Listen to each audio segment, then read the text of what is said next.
Mga boss at mga kabansya.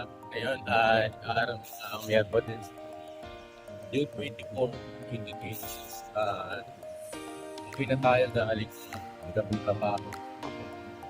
Dito tayo sa Manila Memorial Park.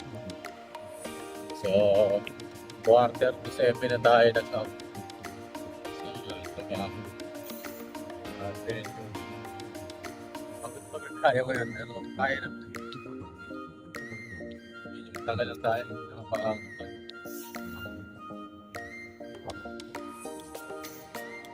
Pero ninain naman natin. So, marami pa rin mga nagja-jogging ngayon. Sumikat na si Haring Araw. Ay, grabe yung pagod ko kagabi. Matagal kasi kung hindi nakapagbuhat. Kaya nabigla yung aking katawan. Kaya kahit kanina ay sumasakit na yung aking mga braso. Pero ganun man ay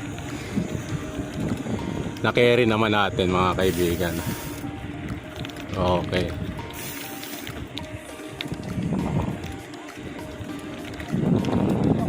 So, ito yung sitwasyon ngayon sa Manila Memorial. Doon sa may dulo na marami na nagja-jogging doon.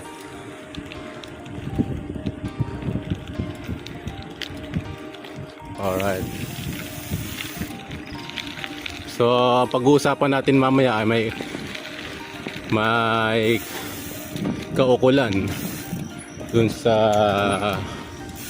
issue natin ngayon ay ang pag-uusapan natin ngayon ay napabalita noong Lunes na shooting incident sa isang eskwelahan sa San Jose National High School sa Tacloban City, Leyte, na kinasangkutan ng dalawang minor de edad na lalaki, 14 years old at 15 years old, na ikinasawi naman ng tatlong estudyante at ikinasugat ng 40 individual.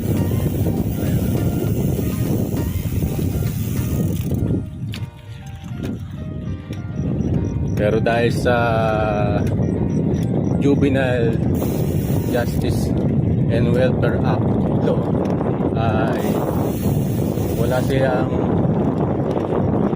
criminal liability. Hindi sila pwedeng kasuhan bagkus sila ay i-turn over sa DSWD para ma-assess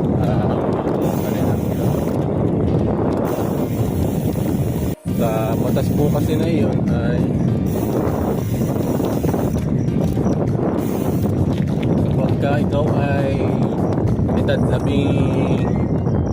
pababa ay wala kang criminal liability sa krimen na iyong ginawa. Kumbaga sa ligtas, walang kaso.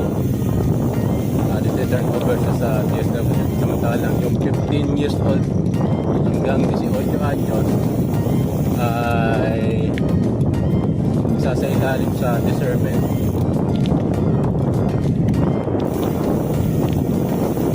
Ibig sabihin ng discernment ay tatanungin siya kung naunawaan ba niya o kinikilala niya yung kanyang ginawang krimen. At kung hindi ay yun na nga, turn over na siya sa DSWD at doon siya ikukulong at i-assess, i-rehabilitate. Ganyan ang batas natin ngayon na ginawa ni Senador Kiko Pangilinan. Dapat talaga na amyendahan na ang batas na iyan na ibaba yung edad ng criminal liability sa 12. Bakit? Kita nyo yung mga nababalita, mga minor de edad ang halos ay gumagawa ng krimen. Hindi lamang krimen, pagpatay pa. Katulad na lamang nung nangyari sa Victoria, Tarlac, na ginahasa at pinatay yung 6 na taong gulang na babae. ng isang 15 taong gulang na lalaki. Tama na protektahan natin ang mga kabataan, mga minor de edad. Pero sa panahon natin ngayon, iba na yung kinakalakhan nilang environment eh. Dahil na rin siguro sa hindi pagpatnubay ng mga magulang. At dahil na rin sa masamang impluwensya na social media, ay nagagawa nila ang mga bagay na iyon na hindi dapat. Kaya tama lang yung sinusulong ni Senator Robin Padilla na amyendahan na ang batas na iyon at ibaba sa 12 taong gulang ang edad na pwede nang ikulong ng mga kabataan na nakakagawa ng krimen o paglabag sa batas. So ngayon ay nandito po rin ako sa Manila Memorial. Nakakaalarma lang kasi yung nangyari na yun mga kaibigan at mga kababayan eh. Dahil sa eskwelahan pa nangyari yung yung krimen eh, na inaasahan ng mga magulang na yung kanilang mga anak ay nasa maayos na kalagayan sa piling ng mga guro. Eh yun pala ang magiging dahilan pa eh, yung mga kaklase pa nila ang gagawa ng karumal-dumal na krimen. Sabiruin nyo yung balita, yung baril na ginamit ng 14 na taong gulang ay sa kanyang tiyahin na isa rin pulis. So meron talagang kapabayaan ang pulis na iyon. Bakit nakuha sa kanya ang baril? Kaya yun, nagamit sa krimen. Walang habas na nagpaputok sa classroom na ikinamatay agad ng 3 katao na mga kaklase niya.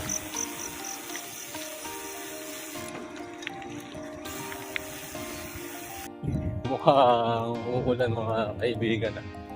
At nakita niyo naman, nagbabadya yung madilim na kaulapan. Ayan. Kaya yun, dahil sa atin yung pag-usapan nga natin yung tungkol doon, tinatawagan natin ng pansin, lalo na yung author na Juvenile Justice and Welfare Act na si Senator Kiko Pangilinan na makipagtulungan para maamyendahan ang batas na kanyang ginawa. So, pauwi na tayo mga kaibigan.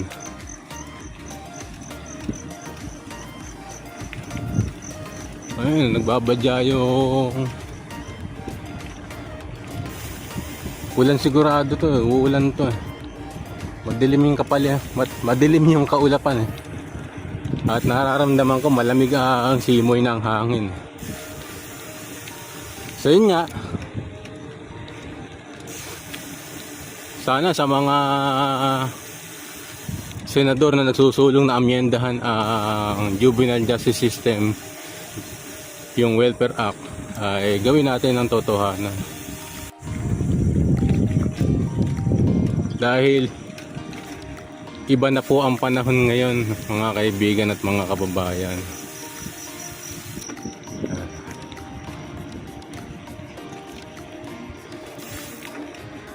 Kung sino pa yung pinoprotektahan natin ng mga kabataan, eh sila pa mismo. Di naman lahat.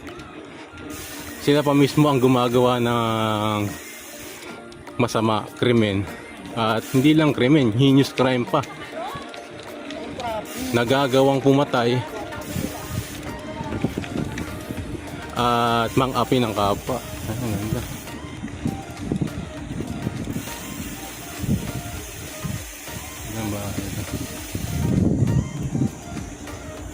So ayan, pauwi na tayo mga kaibigan. So dahil mo tayo konti dito.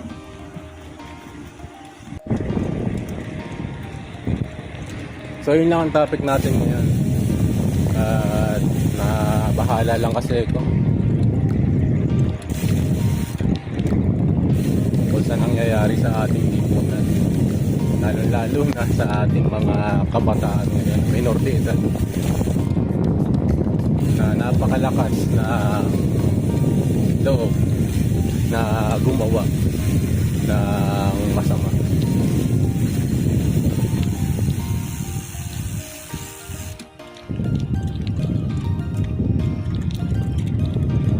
panig din ng mga magulang ay gabayan natin ng mabuti ang ating mga anak para malayo sila sa mga kalayawan.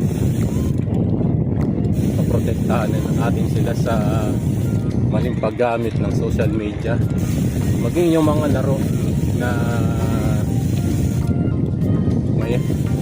may halong tawag dito ay krimen ba yung ano, doon nakikita, doon na gagaya ng mga kabataan yung kanilang ginagawa, kung ano yung kanilang napapanood sa social media man yan o sa mga laro online, eh yun yung kanilang ginagaya.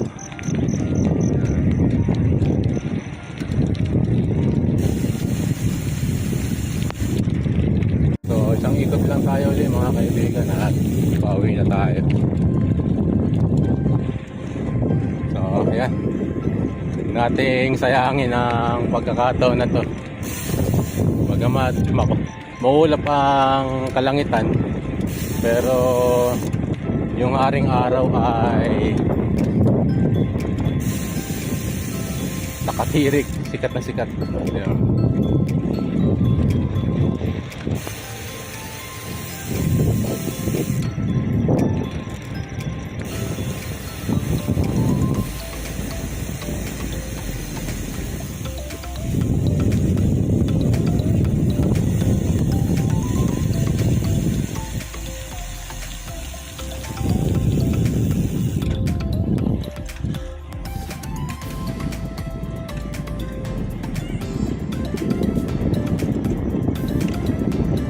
Sabi nga ni Rizal nga pala, ang kabataan ng pag-asa ng bayan. Pero sa nangyayari sa atin lipunan ngayon ay nagiging salot na ng lipunan ng karamihan. Sana ay babago ito. So maraming salamat sa inyong pagsama at magandang umaga sa inyo lahat. So we're going home na mga kaibigan.